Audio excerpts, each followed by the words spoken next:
वचन आते हैं, संसार में जितने भी संबंध हैं उन सब से सतगुरु का नाता मुख्य एवं श्रेष्ठ है। उन जैसा जीव का हितकारी अन्य कोई भी नहीं है। सभी गुरुमुख प्रेमियों को प्रेम भरी जय सच्चिदानंद जी। आज का शुभ सत्संग 14 मई दिन वीरवार। आज का शुभ सत्संग देहरादून आश्रम से आदरणीय बाई जी के द्वारा बड़े ही प्रेम शब्दों में फरमाया गया है। आज के सत्संग का पूरा लाभ सभी गुरुमुख प्रेमी प्राप्त करें।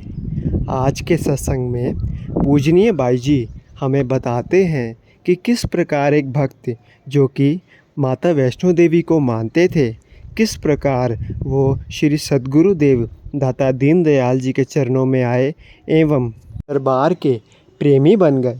तो आइए आज के इस सत्संग का पूरा आनंद प्राप्त करें। परमहंस विभूतियों के सुंदर दिव्य दर्शन दीदार की ओर लगाते हुए अपने मुख रचना को पवित्र करने के लिए बड़े ही प्रेम पूर्वक मिलकर बोलो जयकारा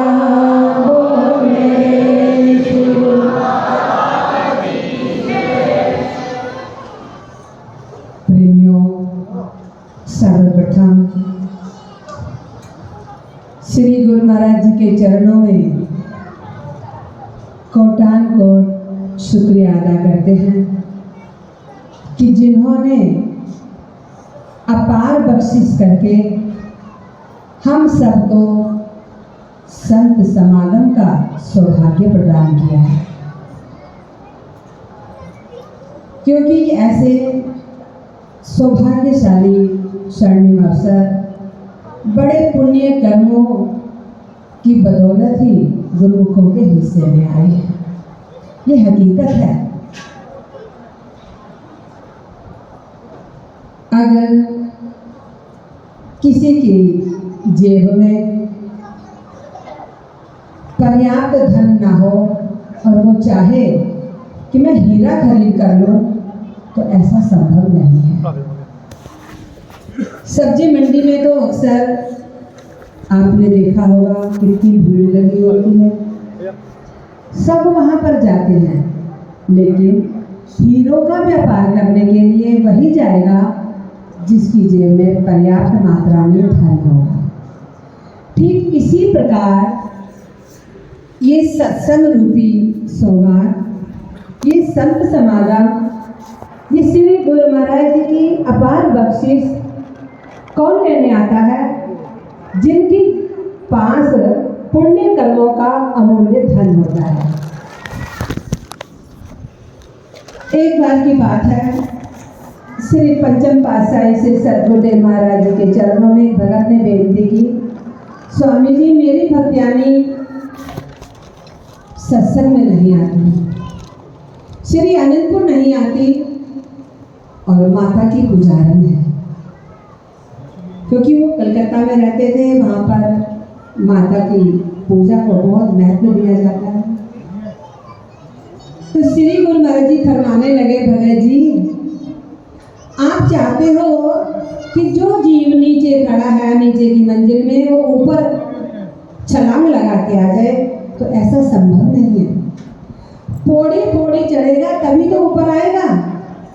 इसी प्रकार वो अपने पुण्य कर्म एकत्र कर रही है, और जब उसके पास पर्याप्त पुण्यों का धन आ जाएगा तो वो अपने आप से ही गुरु दरबार में आ जाएगी।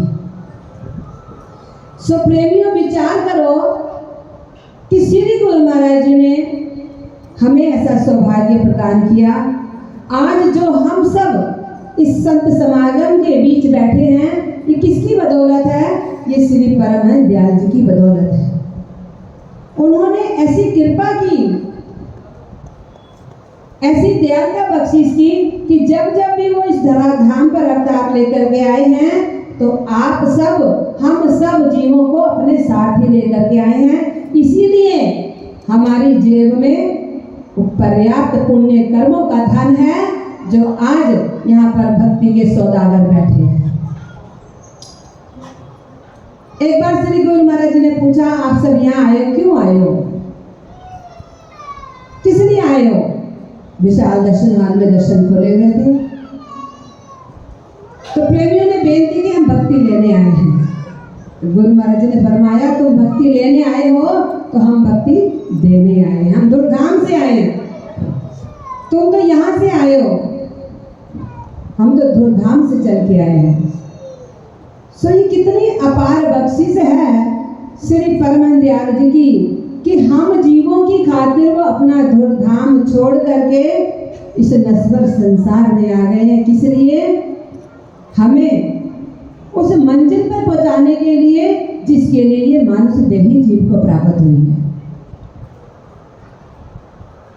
हमारा संसार में आने का मकसद यही है, मनुष्य चोले का पाने का मकसद यही है कि जो आत्मा परमात्मा से बिछुड़ चुकी है हम उसको मिलाने का यत्न करें, वो पुरुषार्थ करें, अपना काम करें। ऐसे तो सारी दुनिया कहती मैं अपना ही काम कर रहा हूँ, लेकिन वो काम अपना कब तक है? जब तक ये शरीर है। जब शरीर रह जाएगा यहाँ पर और आत्मा परमात्मा के धाम में जाएगी, वहाँ पर कौन सा काम हमारे साथ जाएगा? ये विचार करने की बात है कि जब हम इस देश को छोड़ करके उस देश में जाएंगे, अगर हमारी जेब में भक्ति का धन नहीं होगा, नाम की कमाई हमारे साथ नहीं होगी, तो वहाँ इज्जत मान नहीं मिलेगा, वहाँ सम्मान नहीं मिलेगा, हमारा मनुष्य जन्म अकारत हो जाएगा। और अगर जीव सौभाग्य से महापुरुषों की शरण में आ जाते हैं और फिर उनके बताए हुए मार्ग का अनुसरण करते हैं, तो उनका लोक भी सुखी हो जाता है, परलोक भी सुहेला होता है, उनका मनुष्य जन्म भी सफल होता है। सो प्रेमियों, जगह जगह पर श्री सद्गुरुदेव महाराज जी ने श्री अनंतपुर सत्संग आश्रमों की स्थापना करवाई। किस लिए? कि हम भक्ति के साधारण से साधारण व्यक्ति होते हुए भी उन साधनों का परिपालन कर सके, इसीलिए ऐसे साधन बख्शिश किए हैं। अब अगर ये संत न होते तो सत्संग कहाँ से सुन पाते? ऐसे समागम न होते तो कैसे हम भक्ति के मार्ग पर आगे बढ़ पाते? क्योंकि संसार में जितनी भी महफिलें जमती हैं वहाँ पर भक्ति का ज्ञान नहीं सिखाया जाता, वहाँ पर शारीरिक ज्ञान सिखाया जाता है। और भक्ति का ज्ञान कहाँ मिलता है? जहाँ संतों की सत्संग की महफिलें सजती हैं। ये गुरु महाराज जी की अपार बख्शिश हुई कि श्री आनंदपुर सत्संग आश्रम की स्थापना हुई और आज आप सब इस आश्रम की रजत जयंती मना रहे हैं, सिल्वर जुबली मना रहे हैं। 25 साल जिन गुरुमुखों को यहाँ लगातार नियम पूर्वक आते हुए हो गया समय, वो अपने अंदर अनुभव कर सकते हैं कि जितने कदम वो चल करके आए हैं इस आश्रम पर श्री परमहंसों के दर्शन दीदार की खातिर, उतने यज्ञों का पुण्य भलों में प्राप्त हुआ है। एक एक कदम के बदले 100 यज्ञों का पुण्य प्राप्त होता है।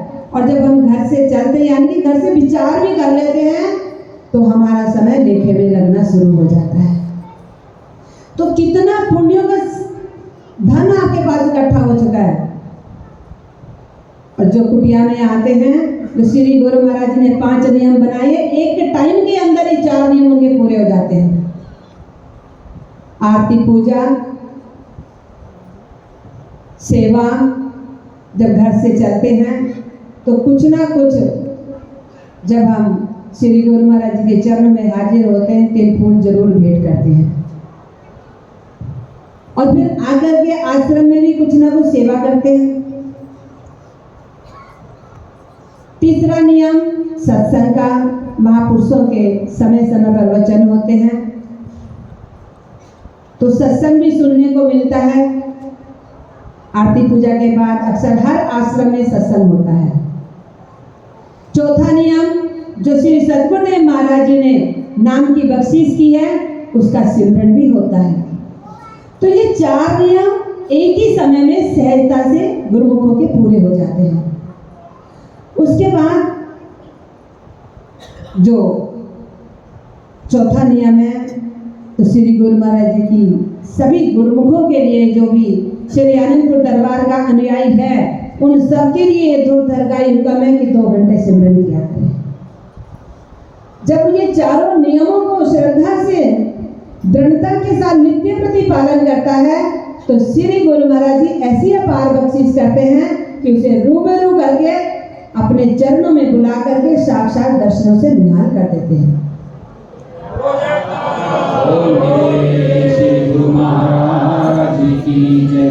तो आज के इस रजत जयंती की सभी गुरुमुखों को लाखों लाख बधाई हो, और जो नहीं आते वो नियम बनाए कि हम सत्संग में, आरती पूजा में हमेशा जाया करेंगे।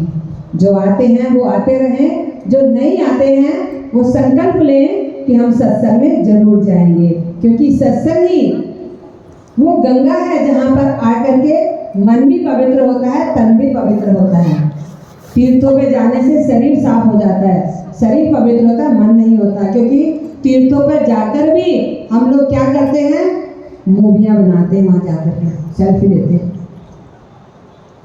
घूमने के विचार से वहाँ जाते हैं। चलो कहीं घूमने जाना है, चलो माता पे चले जाते हैं, हरिद्वार चले जाते हैं, केदारनाथ चले जाते हैं। घूमने जाना है, छुट्टियाँ तो जाना है, लेकिन जब सत्संग में आते तो घूमने नहीं जाना, श्री गुरु महाराज जी का हुक्म मानने जाना है कि हुक्म है सत्संग में जाना, आरती में जाना, तो इसलिए जाना है। तो इसलिए सत्संग की गंगा में नहाओगे तो मन भी पवित्र होगा, तन भी पवित्र होगा। सो ये जो श्री गुरु महाराज जी ने आश्रम की स्थापना की है, आप सबके लिए की है, यहाँ पर नित्य प्रति आए और भक्ति का लाभ उठाएं। बोलो जयकारा बोल मेरे श्री गुरु महाराज जी की। 2 लाइनें बोलूंगी। सोना मंदिर आलीशान, सोना मंदिर आलीशान, जिसमें विराजे श्री भगवान, जिसमें विराजे श्री भगवान, सोना मंदिर आलीशान, सोना मंदिर आलीशान, जिसमें विराजे श्री भगवान, जिसमें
जय सच्चिदानंद जी।